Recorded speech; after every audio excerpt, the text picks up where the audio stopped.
So I'm new to content creation and recording myself talking on camera.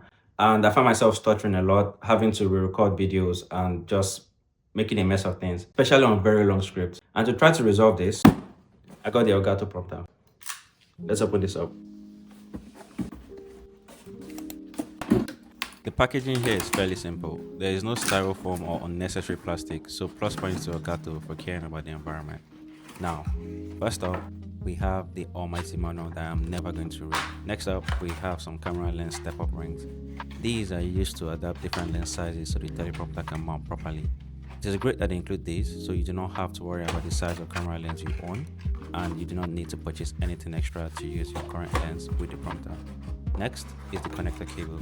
This is a USB-C to A cable, and I am not sure why they did not include a USB-C to C cable, especially since the prompter itself uses a USB-C port. After that, we have a universal shroud backplate and a camera backplate. The universal backplate comes with a shroud that helps block out extra light and reduce reflection, which is especially useful when filming in brighter setups. The camera backplate is used to mount your camera lens to the prompter, making sure everything stays aligned and secure once it is set up. Next up, we have the phone and camera mount.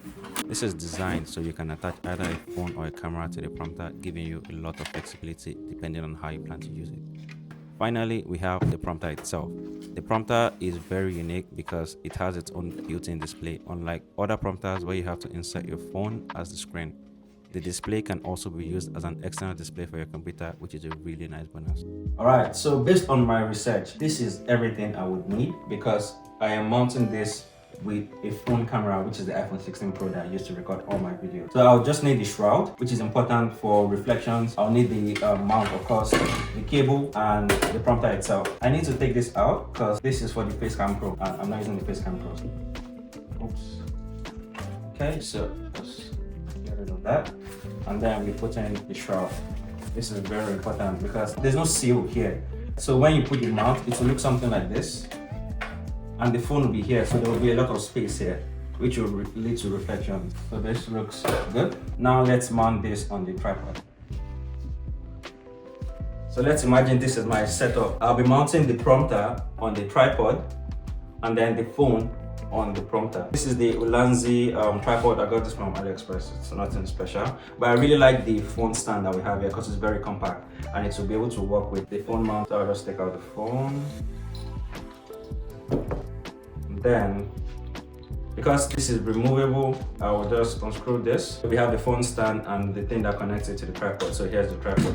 We just easily do this. Very nice Ulanzi. So I'll do this to mount this right here to the prompter.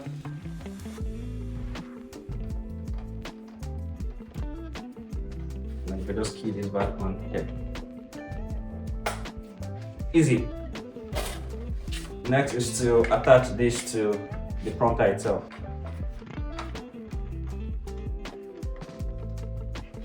So far so good. I think this is for the mirrorless camera because you want the mirrorless camera to be somewhere here. But because I'm using an iPhone, this is how I want it to be. So I need the phone a little bit to my right here. So this is what I mean by you need a compact phone mount because you can see there isn't a lot of space from here to here. So this Ulanzi mount is a very good one because it's very compact. So I'll just screw this on here. Right, so let's make this nice and tight. And then you just move this to the side here because the phone needs to be a little bit to this side. Now you might be wondering what my plan is to control the phone because if I'm using the shroud to prevent the reflections, it will be like this, right? I'm using the Blackmagic Camera app. I'll set this as the controller while this iPhone here will be the remote camera. So I can control this camera using this iPhone here. This only works between iPhones. I can't use like an Android to control the iPhone. So this again is the controller while this is the remote camera. I can focus and do all those things I do here. The next step is connecting this to my laptop and then I'll use the Elgato Camera Hub to set up the prompter. Let's do that next. This is the cable that came with the prompter. It's a USB-A and a USB-C. So the USB-C bit goes into the prompter. And of course, I use a MacBook, so this won't go into the MacBook. So I have a USB-A to C connector here. So now I just have to plug this in and this should come on.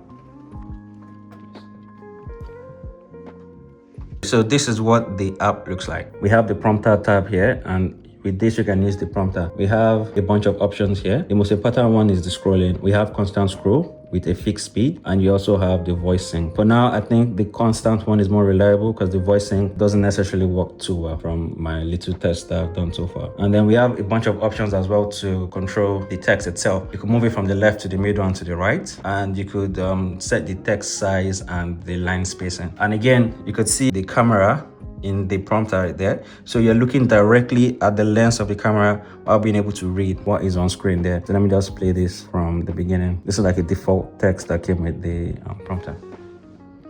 So this is what it looks like. And then with the Blackmagic app, I could just control the camera in there. So I could just use this to start recording, to stop. I could use it for focus, control the shutter speed, and all those good stuff. So this looks like an amazing setup so far. Really excited to try this. See you in the next video. Bye.